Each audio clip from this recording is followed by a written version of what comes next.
Hello, Jacob here, with a Week 15 Minnesota Vikings preview. So, without further ado, let's get into it. The Minnesota Vikings head to Los Angeles to take on the LA Chargers this week. Yep, and, well, let's just say the LA Chargers are about as consistent as unstirred oatmeal. Like, 1 week they're just getting absolutely destroyed, and the next week, well, they're destroying the Packers, which that game still surprised me, honestly. But hey, I mean, what can you say? That's why the Chargers are the record they are. Because 1 week, again, Phillip Rivers is throwing like 6 interceptions, and the next week, they're beating the Bears. Ironically enough, the LA Chargers are 2-1 against the NFC North this year so far, with their only loss going against, ironically enough, the 3-8-1 Lions back in like week 2. So, yeah, again, the LA Chargers make absolutely no sense. So, let's get into the keys of the game. Well, obviously, first and foremost, getting to Phillip Rivers, because Phillip Rivers is definitely getting towards the end of his career, but he still has a little bit left in the tank, and he also has some really solid weapons on offense too, in Austin Eckler, Melvin Gordon, who is starting to find himself again after the holdout to start the year. He has Keenan Allen, a top receiver. And also, that defensive line is secretly scary good. But yeah, as I said before, the key for the offense to get after Phillip Rivers, force him to hawk it up to our safeties, to our DBs. Force him into uncomfortable situations, and you shall hopefully, knock him out early and potentially, let's just say knock him out. Because, well, as I said before, he's had a lot of interceptions this year. I don't know exactly the exact number off the top of my head, but I know it seems like there was a while there where he would throw like 3 or 4 interceptions in a game. And with the secondary finally, I will say that was against the Lions, but finally finding something that, well, works, as opposed to, well, last few weeks where basically if you're a receiver, you could, well, burn us like toast. So, it'll be interesting to see how the defense does that if they decide to kind of do what they did last week and do like a rotation, or if they keep like Rhodes to one side and Mack to another with Holton Hill, maybe throw a little Jaron in there, I don't know, so be kind of wait and see at that point. So yeah, that's the key for the defense in my opinion. Now for the offense, again, as I mentioned earlier, their defensive line is kind of scary good if you're not careful. In Joey Bosa and Melvin Ingram. 2 very good pass rushers. Very good pass rushers. So our offensive line is going to be on its toes, really. Their secondary isn't horrible either.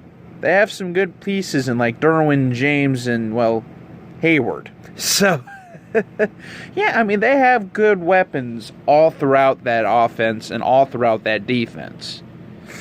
So, Kirk Cousins will hopefully be getting Adam Thielen back, so that should help big time. With him, Diggs, BC, a little bit of Treadwell thrown in there because, well, Treadwell's actually been looking pretty good these last couple weeks. Ever since he got signed back for the Vikings, he's definitely stepped it up for us, which I truly appreciate. And honestly, going into next year, it'll be really interesting to see if they actually decide to sign him back and keep him as like a receiver 3 or 4. So, who knows? I mean, I'd definitely be down to see that, especially because I don't know if I trust Chad Beebe at this point. So, yeah. And, of course, congrats to Danielle Hunter as well for being the youngest player in the NFL to reach 50 sacks at just a little over 25 years. And at the rate he's going now, he might become the all-time leading sacker in NFL history. Now, I know that's still a long ways away, but he's already a quarter of the way there.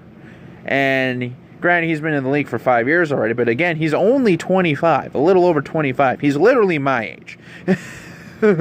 Give or take a few days in there, too. But he's essentially literally my age, and he is already a quarter of the way to the all-time sack record of 200 set by Bruce Smith.